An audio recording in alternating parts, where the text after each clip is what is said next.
Today I will show you a 2019 adventure film inspired by true story, titled The Aeronauts. Spoilers ahead. Watch out and take care. High in the air, a man and woman struggle against the wind in a balloon.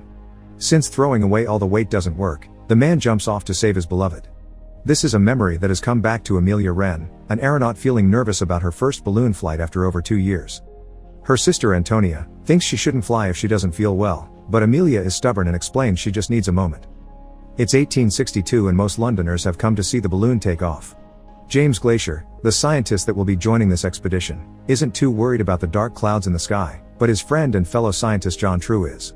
James insists he's made the proper calculations and it would be fine, and his argument is backed up by the man that has invested his money on this flight and wants to see it happen. So no matter how much John worries, the balloon is taking off today. Amelia arrives late, but she makes quite a show out of it, knowing that ticket sale are what keeps their flights funded.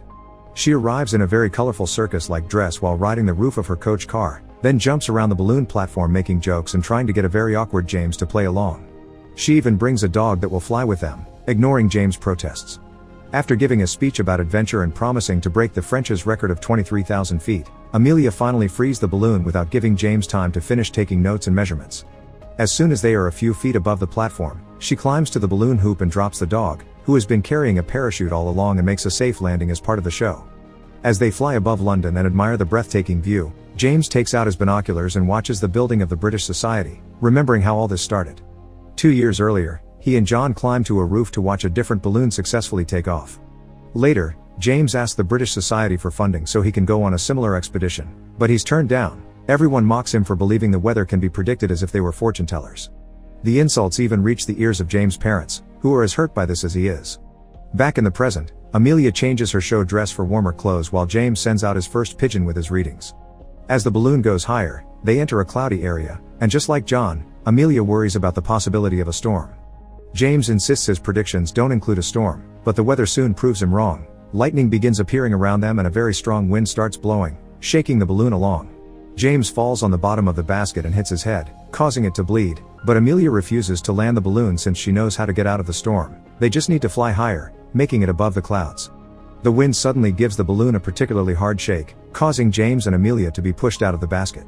They manage to hold onto the hoop before the wind hits them again and James falls inside the basket, but Amelia is left hanging onto one of the ropes. Helping her climb back proves to be a problem when James isn't very strong and the wind continues to go against them. So he solves this little issue by tying himself up to the basket before offering Amelia her hand and finally bringing her back inside. As soon as she is in, she begins throwing sandbags out, helping the balloon to go higher and leave the clouds behind. This high up, everything is absolute silence, and they're touched by the gentle sunlight. While they're rearranging the ropes to help the balloon hold better, they get to see an oriole, a beautiful sight James never saw before outside of books. The pair has some fun screaming into the nothingness, but suddenly, they can hear some city noises conducted by the humid conditions.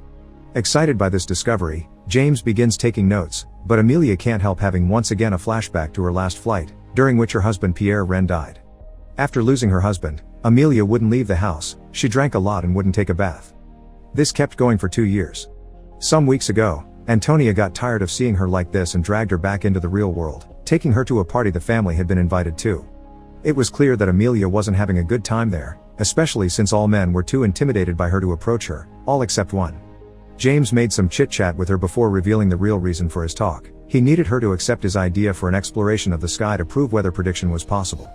Amelia quickly noticed that James had sneaked into that party and wasn't really invited, so while she usually wouldn't have cared about someone's social status, she didn't like the fact he had lied to her. But James gave her a heartwarming speech about how much such discoveries could help humanity, so Amelia gave in and accepted to work with him.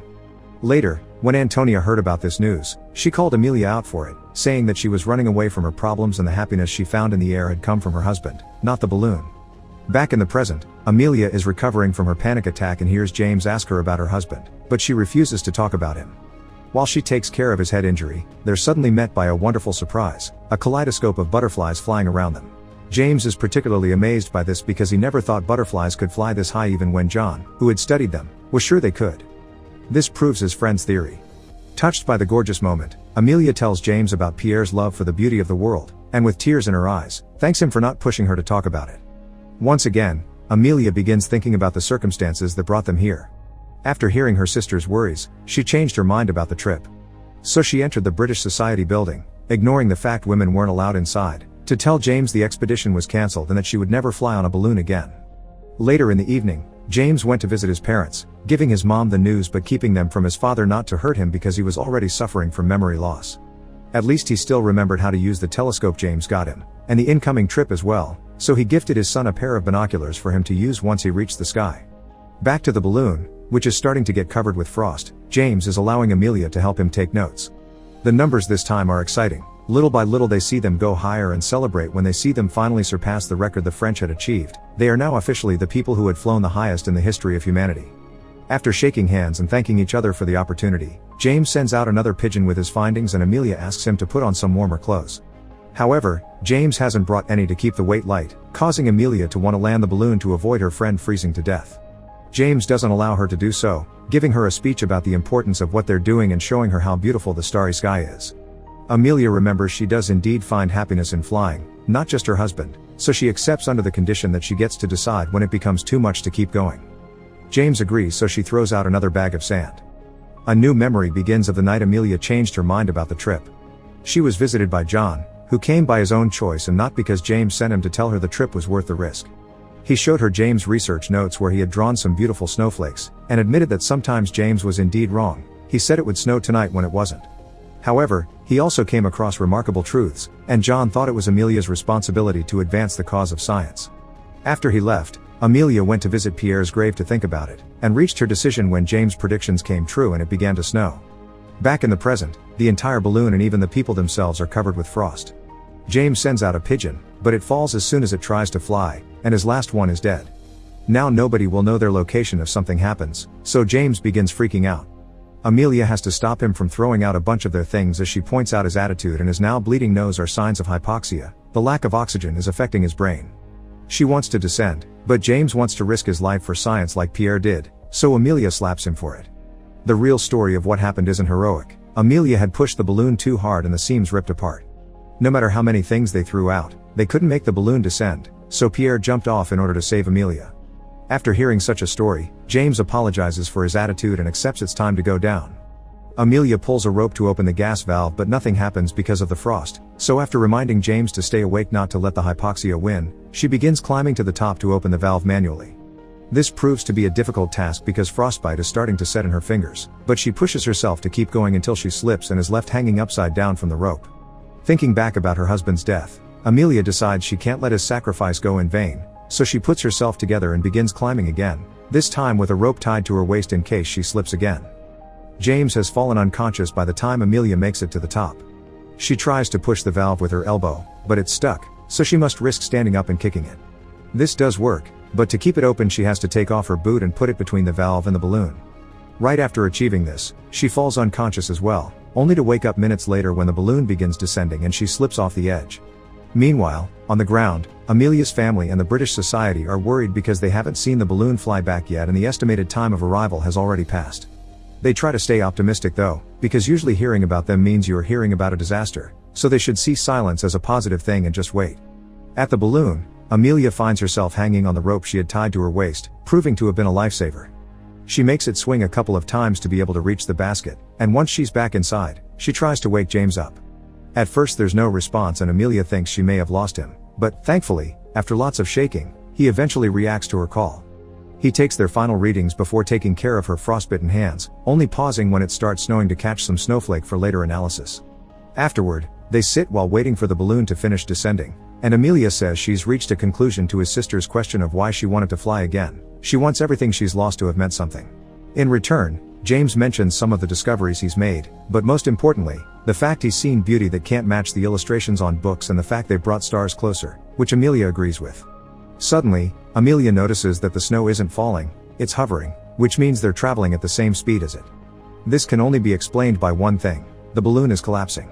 After removing the valve and therefore her shoe, they begin throwing stuff out of the basket to lose weight, including the jackets they're wearing and James' tools after he tears off his notes from the notebook. This still isn't enough, and for a moment they think they have no hope, but James gets an idea. Both of them climb onto the balloon hoop, then he cuts the ropes to let the basket go as well. The balloon is now descending at a very dangerous speed, and Amelia considers making the same sacrifice her husband made, but James stops her just in time. He has a new idea. They cut the cords that keep the balloon in shape and the silk gets pulled up, transforming the balloon into a parachute. It begins descending more gently now, but it's still quite a trip for them. The balloon goes through some trees and makes James fall, then it drags Amelia through the ground until it finally comes to a stop. She falls unconscious for a few minutes, and when she wakes up, she rushes to find James, meeting him halfway because he had been looking for her too. Together they help each other stand up and return home. It's estimated that they've reached a height of 37,000 feet that day, 7 miles high. Their success makes it to the news and is seen by James' parents, who are proud of his son. His findings prove the existence of layers in the atmosphere, a discovery that leads the way to the first weather forecasts and has earned James the respect of his peers. After spending some time with her sister and nieces because she mustn't forget to live, Amelia and James build a new balloon to go flying again and continue their research. Make sure to subscribe and turn on notifications so you can watch more videos like this.